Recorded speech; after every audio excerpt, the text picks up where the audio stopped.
I'm Johnny Buchanan, and in this episode we're going to make this noise, and it's going to take a while. So the reason why I've played you this first is because what we're going to do in this episode is to build this ridiculous hybrid cinematic trailery risery weirdness, and because it's going to take a little while, I just wanted to tell you where we're going to get to just to whet your appetite. Let's go and make a sound like this, and let's start from the very beginning.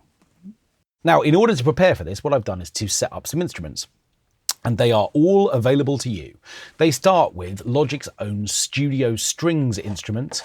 This is the Violin 1s, and what I've done is to set these up playing a tremolo. And the only thing that I've done to this patch in preparation for what we're about to do is to extend the pitch bend range of this instrument to maximum, to an octave, which is a silly thing to do because the idea of being able to apply pitch bend in this way to an instrument like this immediately takes it out of anything remotely real. But that's kind of what this is about. We're going to create something a bit hybrid and a bit strange. So this sound, straight out of the box, sounds like this. And we get this kind of fidgety sound that we get from the tremolo articulation, which feels kind of right. And with the pitch bend, oh, of course, that's going to be out of range.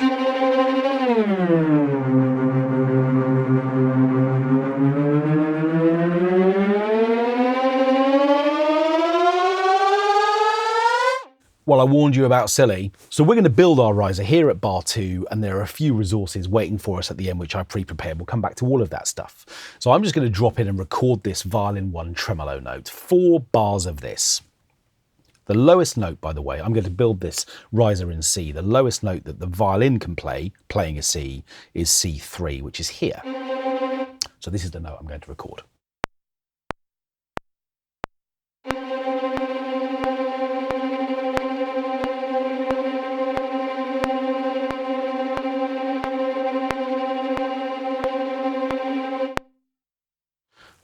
Felt like that went okay. However, the usual thing has happened, which is that I've got excited and played this note slightly early. And the way that Logic does this is to then pretend that there isn't a note there at all. As it turns out, it's just a few frames before bar 2. So what I need to do is just to quantize it, and my note will reappear. So there it is, 4 bars of it. And if I really want to go belt and braces and do this properly, what I can do would be to select this note, hit shift and backslash, and that will make that note exactly 4 bars long. That's all good. Now, of course, a moment ago I was playing around with pitch bend, and I think I do want some pitch bend on this sound. What I'm going to do in order to get that kind of shape that we were looking at a moment ago is to just extend the region backwards so that I have a chance to reset the pitch bend message. I'm then going to open up MIDI automation, or MIDI draw. It used to be called MIDI draw. I think it's just called automation these days. And what I'm going to do is to find the pitch bend wheel or pitch bend control again, pitch bend wheel. I'm giving my age away there. I'm going to put a little node right at the beginning. We might even allow that pitch to establish itself for a moment before it then climbs up through the 2 octaves from -12 up to +12, and that sounds like this.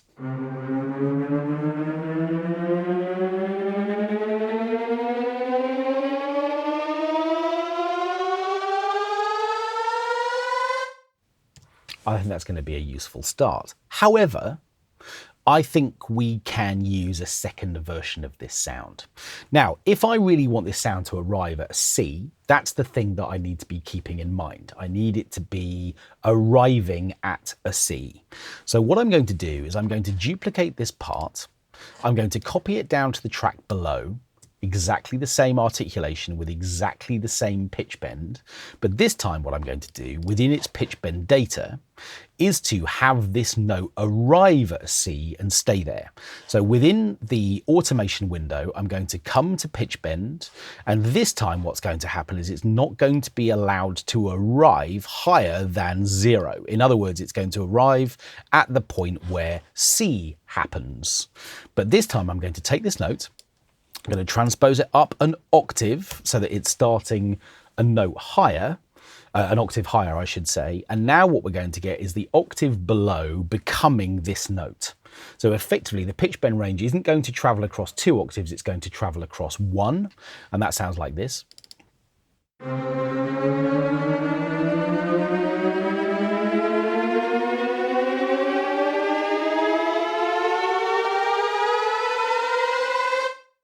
and it's only right at the end that they arrive together. And we get this kind of weird, smudgy blurriness, which I think is going to be really useful. I want this to arrive at the C for just a moment longer.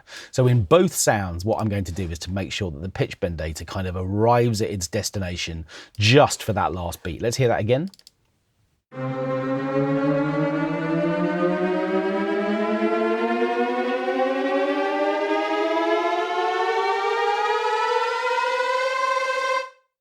And what I'm then going to do is to repeat a similar idea, but this time we're going to use violas. So again, I want the trill. I'm going to bring the first violin note down to the violas. This gives me an opportunity to take my core root note down an octave. I'm going to dive into the violas and just check that I've got pitch bend range set up as it should be. I have, but for this sound, what I've done is to prepare a trill instead. So instead of the kind of scrub that we get with a tremolo, where the note is played really aggressively quickly on the string, jigga, jigga, jigga, jigga, jigga, backwards and forwards like that, instead what we get this time is a semitone trill, which means that a player would hold down the note they were playing and then repeatedly play the note above a semitone higher. So C to C sharp to C to C sharp to C to C sharp. It's quite hard to say as well. I'm constantly saying things on this channel that are hard to say. And that sounds like this.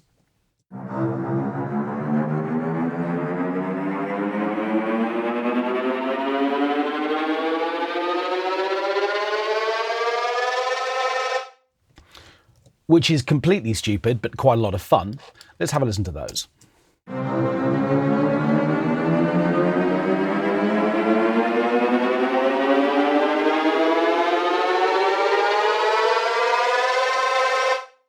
So what we've now got is three separate sounds, but they're all kind of quite mono-y. They're all in the middle and they're all kind of following this kind of shape. What I want to do now is to get a little bit of separation.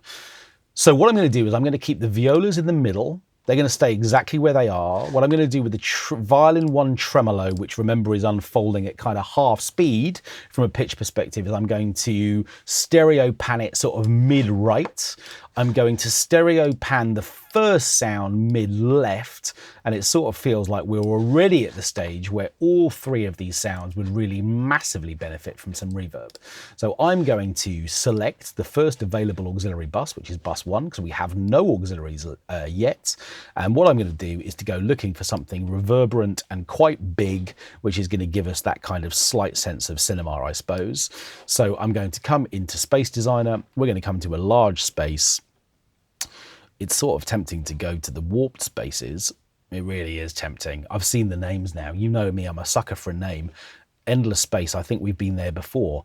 Have we been into a black hole before, Will? I can't remember. We're going to see what this sounds like. Will's grinning. He thinks it's a good idea too. Let's have a listen.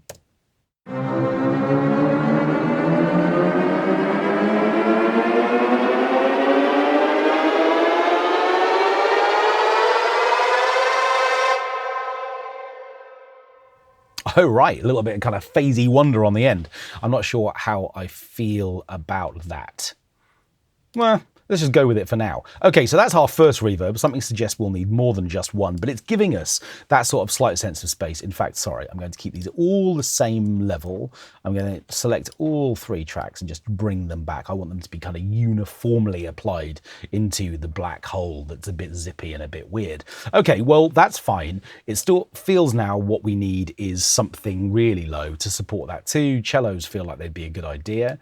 I'm going to take this down and we can go an octave down again because the cello can play that note.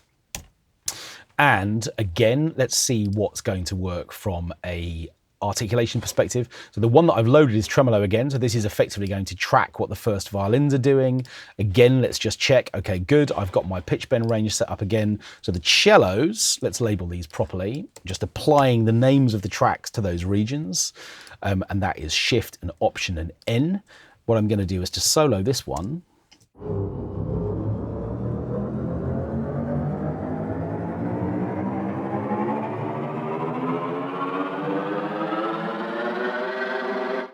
Okay, and I think what we're also going to do here is to repeat the trick that we used with our second first violin patch. I'm going to duplicate this, and I'm going to take this region down to here, and I'm going to take it down 2 octaves, minus 24, and I'm going to remind myself what articulation that was. Okay, this was a sustain. I'm going to set this up as the cello's sustain, and that way what we're going to get is our unfolding over 1 octave pitch bend range, but this time for cellos. I'm going to move this down here. So this is literally a copy. This is going to be the cello sustain. I'm going to call it 1 octave so that I know that that's what the pitch bend is. Sounds like this.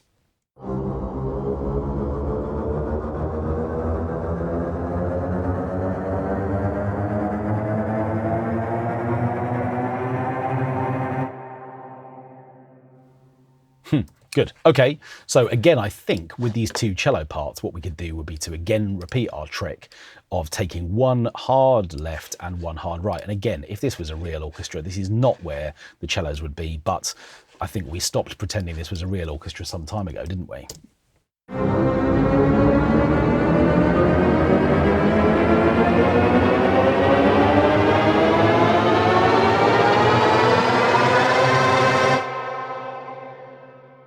Okay, now as you can see, what I've also done is to bring in a couple of sounds from the loop library, which I think might be quite useful to us. So the first of these is this sort of hit, this sort of string hit, which I've just been playing around with some transposition on, but this is the original. And even though this is strings, it sounds quite brassy. It's got that kind of real impact. And in fact, there's a playing technique called Bartok pits, which is that you can ask string players to pull on the strings and pizzicato a note so hard that that note slaps into the fingerboard of their instruments. They generally don't really like doing that because it sends their instruments wildly out of tune. But nevertheless, it sounds to me like there's a bit of Bartok picks in this and also loads of reverb. Now, if I've done my notes correctly, and of course the pitch bend's all over the place, but we're in C,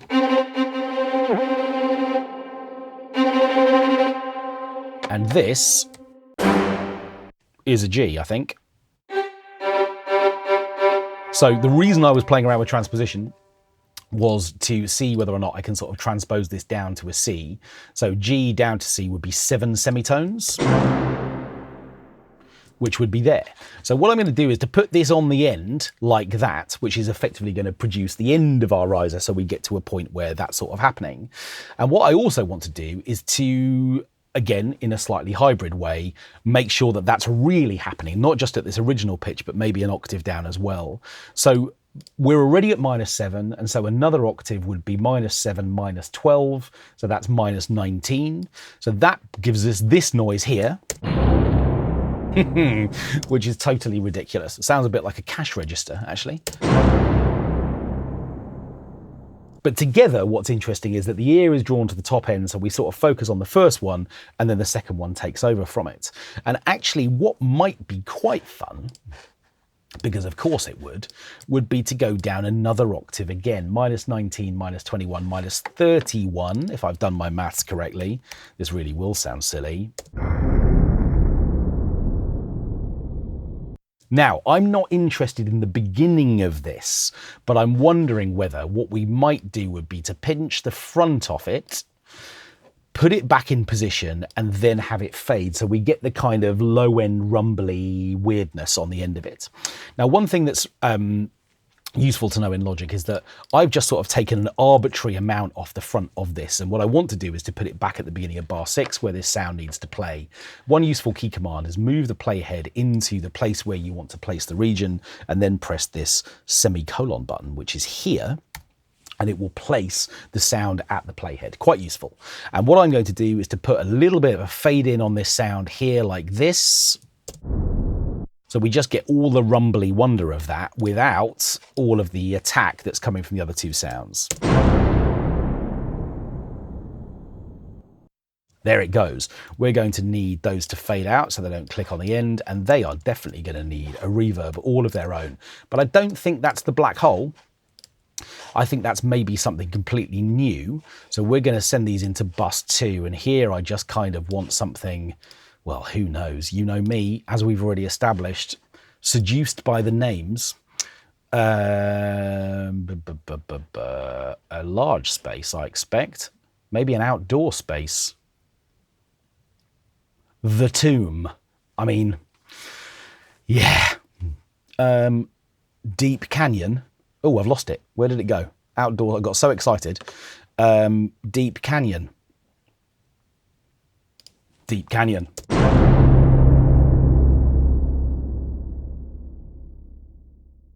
Hello. It feels like it's that.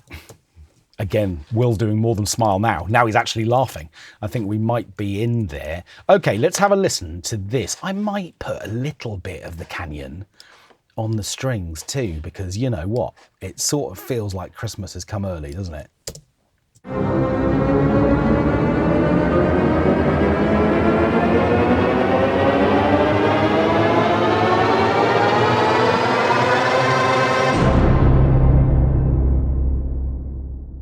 Woomph. Okay, well, I think we're getting somewhere here. We've got something which is just beginning to build. Okay, so the next thing to say is that I have loaded a kick bank from Ultrabeat. This is literally called Kick Bank. There we are. Other banks are available. And the sound that I've selected, again, I need to just place that in the right spot, is the note A#2, and again, sorry, watch out for your subwoofers right now. I'll give you 4 seconds to reach for the volume control. Okay? It sounds like that. Now, again, I think that possibly into our huge space here, which of course is our Deep Canyon, I should label that. That might be quite good too.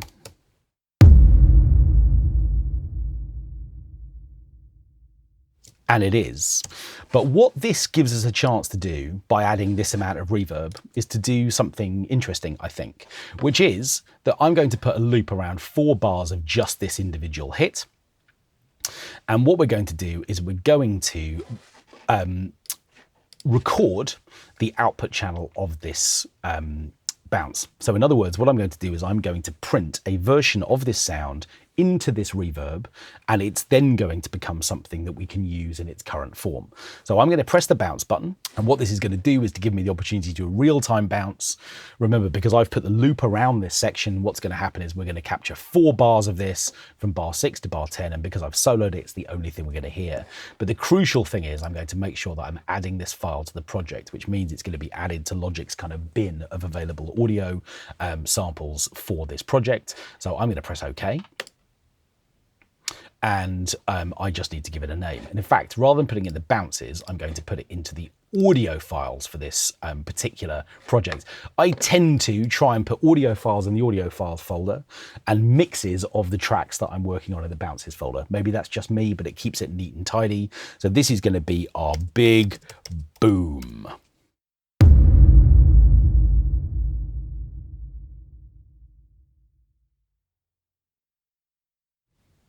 Talk amongst yourselves. So because I bounced 4 bars of it, we ended up with 4 bars of it. There's no way to interrupt that process, even though the sound only really lasted for 2. But that's okay. What we're going to do now is to go and find it. It's going to be right here, and I'm going to bring this into my project. I know it's 4 bars long, so I'm going to put it at the beginning of bar 2. Which means we could, at the moment, have a big boom right on the front.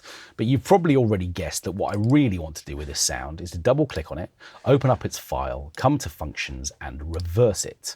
And what that's going to do is to spin that sound around. So the boom is going to build into the moment where it actually happens as a sound in its own right. Now then, I already know, because I was paying attention while we bounced that sound down, that actually this sound is 2 bars long, really, rather than 4. So I'm going to cut the 2 bars off the front, and what I'm then going to do is a hold down option, and I'm going to time stretch this sound backwards so that it becomes 4 bars long. And yes, that means it's going to get gritty and aliasy, and that feels like it might be quite good for a sound like this.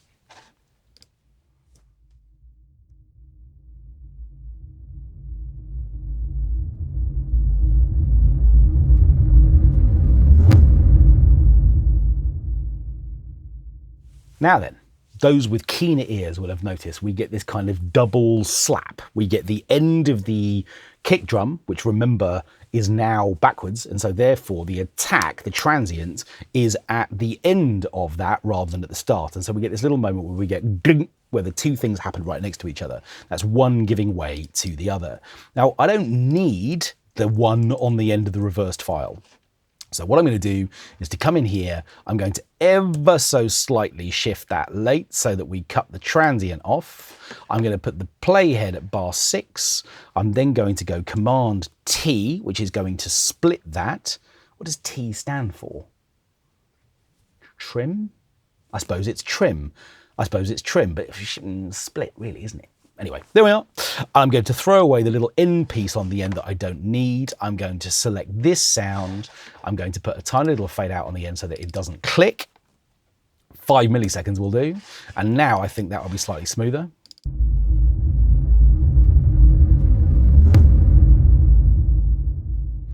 And it is. So that's going to be a useful, really low, rumbly element underneath our ridiculous pile of strings. And we've got our little collection of impacty things happening right on the end as well. Okay, I've got a couple of other sounds within this mix, which I've pre-prepared. I actually am not too sure how useful these are going to be, but they caught my ear and I'm wondering, because sometimes what's quite nice when we've got a whole collection of things that are doing something predictable from a pitch basis would be to do something unpredictable. Like, for example,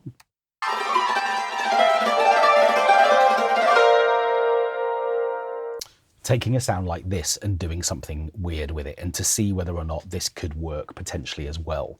So again, what I think I want to do with this kind of interesting descending thing would be to turn it around and to see what happens when it arrives at the end. But I've got to be a little bit careful. So it's really hard to kind of pick out the pitches of this. I'm not going to try and do that.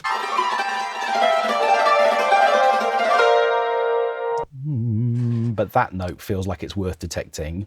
So it's sort of arriving on a B flat.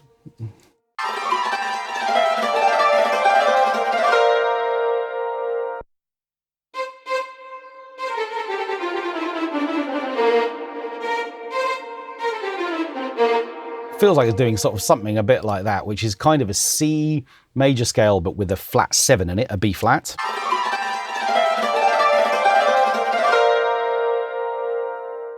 So that might be really weird and it might not work at all, but there's only one way to find out. I'm going to take this file, I'm going to drag it down to the bottom of Logic, and I'm going to drag it sideways until I see the various places where I can assign this sound. And I'm going to take it straight into Logic's Quick Sampler. That immediately is going to sample this file. And what I'm interested in immediately doing is reversing it so that it plays backwards. It's then going to play the original version of this on C3. I've lost C3. Is that here? Yes, it is. So Logic up here at the top in the MIDI in light is telling me what note this is.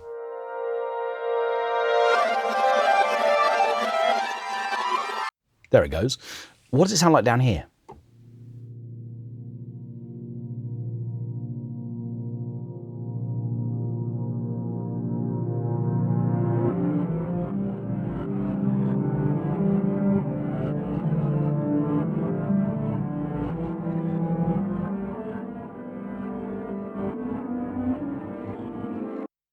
Really weird. And what does it sound like if I trigger it here and then try and guess where about halfway through is and trigger it an octave higher?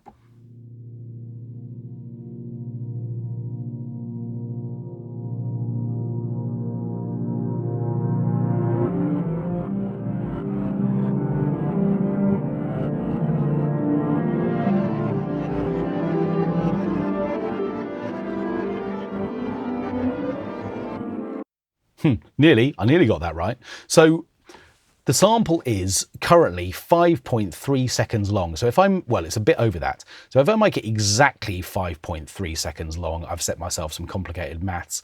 So 2.5 seconds would be 5 seconds. So another 0.3 is 1.5, 2.65. Yeah, I think that's right. So around here, around where we get to this point, if I trigger the octave above, we should have these two sounds more or less finish at the same time, I think.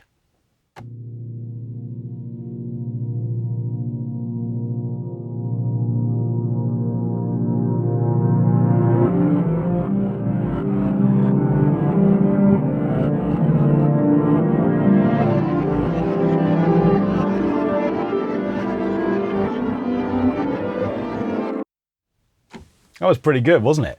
I'm just wondering if something that does this kind of weird kind of ascension-y thing might be quite good. So I'm going to record this completely wild over here because otherwise I'm never going to get my maths right if everything else is distracting me. And I'm just going to record it and see what it does.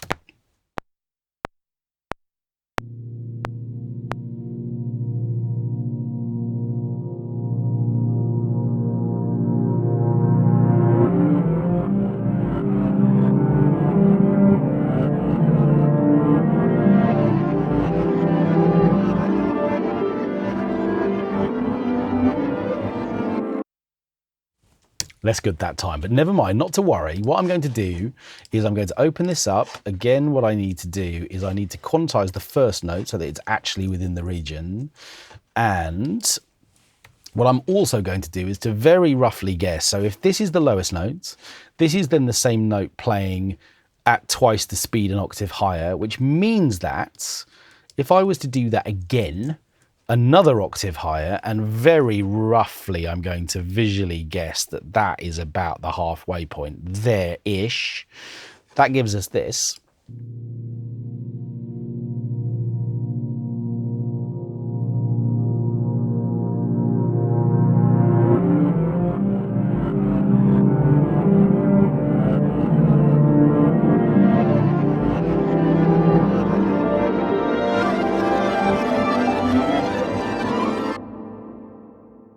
And with a bit of reverb, I don't really notice that they're not all ending at the same time. Okay, what I'm going to do next is I'm going to print that. So I'm going to turn that into a brand new audio file, all of its own, including the reverb. So I'm just repeating exactly the process we did before, which is that I'm going to press the bounce button. The advantage of this, rather than bounce in place, is that the sound's going to be captured with its reverb, which I want. I can always come back to the original if I want to, that's fine. So this is our kind of weird Eastern fantasy, it's called. That's fine, we'll call it that. And it's a reversed one. Sounds like a sort of bad holiday.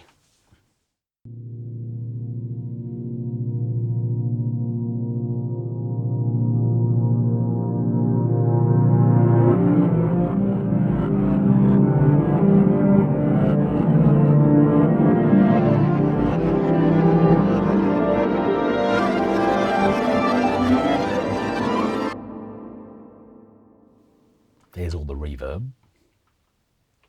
So it should be relatively straightforward to just place this now in our project, because the advantage of working with waveforms is they give us a chance to see exactly what it is that we're dealing with. So again, I'm going to find that this is in my list.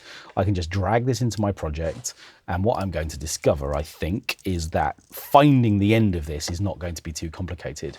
Now, it's far too long, but that's all right, because we're not going to need it all anyway. So we know that this sound, I'm going to mute the original of that because we don't need that anymore. So I'm going to make it really short for a moment. And in fact, the really obvious thing for me to do would be to put my playhead, or put the edit that I'm about to apply to this sound, at the point where I want to place it. So it looks to me like it's roughly there is the end of this waveform, very roughly, more or less there. And what I'm then going to do is to come to bar 6, which I know is where my big boom thing happens.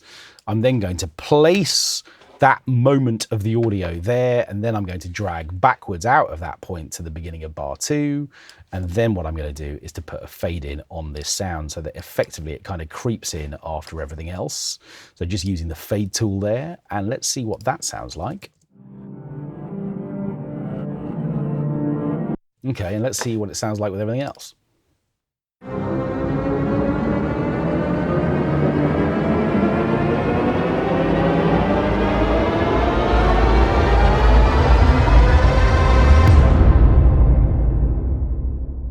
Totally stupidly ridiculous is the answer, but it's just giving us a bit of something else which I really like, and inevitably you only know that you've got your riser right if you start overloading the output, so I feel like that's a win for us. Okay, however, there's actually quite a lot of murk in this sound, which isn't what I wanted to achieve with it at all. So what I'm going to do is to engage the filter, or the low pass, or the low shelf, I should say, and roll out some of the low end we don't need, and maybe just make this a little bit brighter actually, so we get some tiz towards the back end.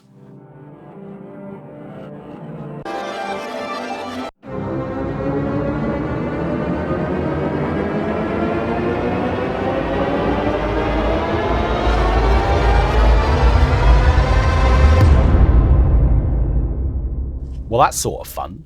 And the other sound that I had identified is this tiny little section of a loop called Diamond Jubilee String Tremolo. Sounds like this, which has got this weird little washy thing happening, which I quite like. And I wondered whether or not we could sample that too. So again, I'm just going to repeat the process of taking this sound into the quick sampler. And what I'm going to do this time is I am going to loop it. So this time I'm going to make sure that we are alternating between forwards and backwards play. In other words, it's going to play forwards and backwards, and again C3, which I keep losing.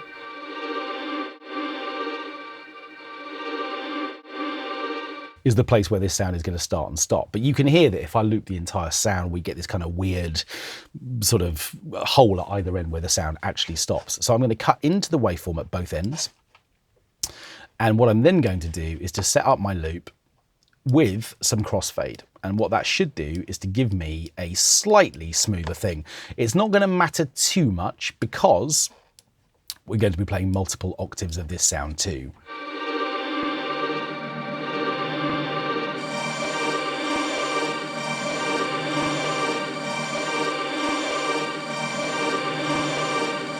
And I'm just wondering what happens if I record some of this and we kind of tease it into the mix towards the end. Hold on to your hats.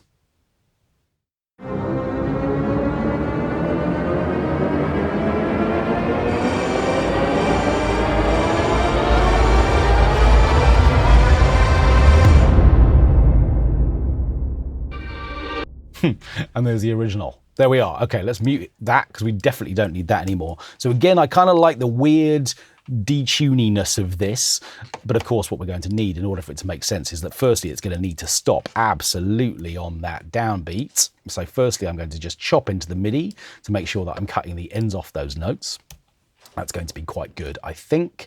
And then what I also want to do is to use volume automation to make sure that the very beginning of this is really just not at all apparent. I want it to just kind of creep into the mix and stay out of the way. This definitely is going to need some of our huge deep canyon and possibly some black hole too, because why not?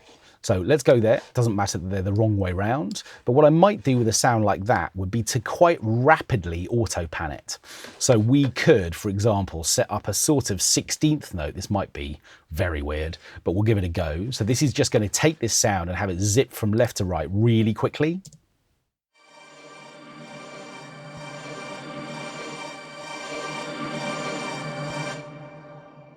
And one thing we could do here would be to come to the tremolo setting, come to the depth control, which selects how wide that sound gets, and have that become 100% wide, having started more narrowly at the beginning.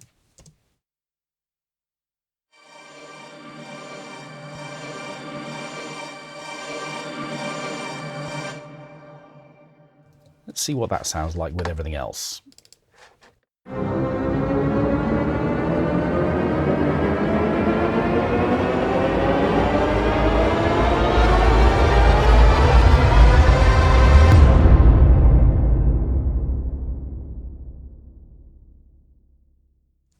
And that's quite good. Now, another thing that you could absolutely do would be to go and watch the episode we made about making white noise risers.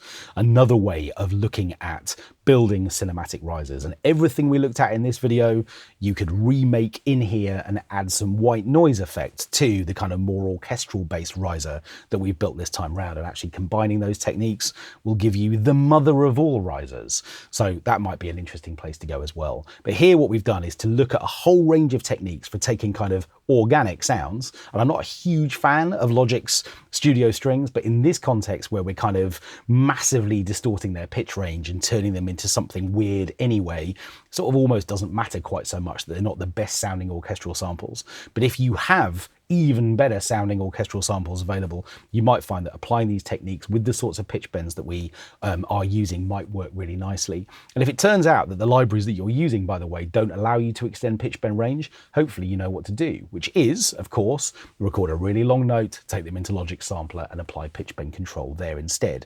So lots of ways of us being able to build these massive, trailery, impactful risers. As I say, go and combine this with the white noise effects, and I think you will make a really interesting noise.